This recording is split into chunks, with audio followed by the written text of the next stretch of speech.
வணக்கம் நண்பர்களே. கடல் நமக்கு உணவை மட்டும் தருவதில்லை, அது ஒரு மிகப்பெரிய மருத்துவ கிடங்கு.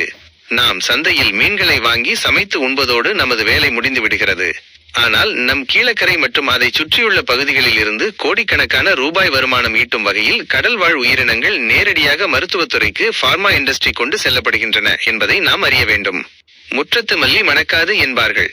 அதுபோலவே நம் ஊர் கடலின் அருமை நமக்கு தெரிவதில்லை. கீழக்கரை ராமநாதபுரம் பகுதியிலிருந்து பிடிக்கப்படும் சுறா, திருக்கை, கடல் பாம்பு, நெத்திலி, மத்தி மற்றும் சில ஆழ்கடல் மீன்கள் மெடிசின் தயாரிப்பிற்கான மூலப்பொருட்களாக ரா மெட்டீரியல்ஸ் மாற்றப்படுகின்றன. வரலாற்று பின்னணி மற்றும் பயன்பாடு. நம் முன்னோர்கள் அறிவியலை நவீன கருவிகள் மூலம் தெரிந்து கொள்ளாவிட்டாலும் இயற்கையை உணர்ந்து மருத்துவத்தில் பயன்படுத்தினர். சித்த மற்றும் ஆயுர்வேத மருத்துவத்தில் மீன் எண்ணெய் வாத நோய்க்கும் சுறா எண்ணெய் தோல் நோய்க்கும் பயன்படுத்தப்பட்டு வந்துள்ளது. இன்று அதே அறிவியலை நவீன உலகம் மரீன் பயோ ப்ராடக்ட்ஸ் என்று அழைக்கிறது. 1. மீன் எண்ணெய் ஃபிஷ் ஆயில். மத்தி, நெத்திலி, சுறா மற்றும் டூனா மீன்களின் கொழுப்பிலிருந்து எடுக்கப்படும் ஒமேகா-3 கொழுப்பு அமிலங்கள் EPA, DHA இதய நோய்களை தடுக்கவும், மூட்டுவலி, மூளை வளர்ச்சி மற்றும் நினைவாற்றலை மேம்படுத்தவும் மருத்துவ காப்சூல்களாக பயன்படுத்தப்படுகின்றன. 2. கல்லீரல் எண்ணெய் லிவர் ஆயில். சுறா மற்றும் கோட் காட் மீன்களின் கல்லீரலில் இருந்து எடுக்கப்படும் வைட்டமின் A மற்றும் D எலும்பு வலுவிற்கும் கண் பார்வைக்கும் நோய் எதிர்ப்பு சக்திக்கும் மருந்தாக பயன்படுகிறது. 3. தோல் மற்றும் எலும்பு காலேஜன் மற்றும் ஜெலட்டின்.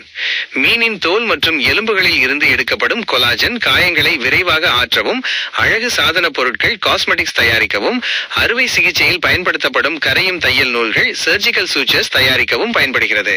4. ஹார்மோன் மருந்துகள். சில வகை மீன்களின் சிறுநீர்ப்பை, யூரினரி பிளாடர் மற்றும் ஹார்மோன் சாறுகள் பெண்களுக்கு கர்ப்பப்பை வலுவிற்கும் மாதவிடாய் ஒழுங்கினத்திற்கும் மருந்தாக பயன்படுகின்றன. முக்கிய எச்சரிக்கை மற்றும் சட்டங்கள். இந்த மீன் வளத்தை பயன்படுத்தும் அதே வேளையில் அரசின் சட்டங்களையும் நாம் மதிக்க வேண்டும்.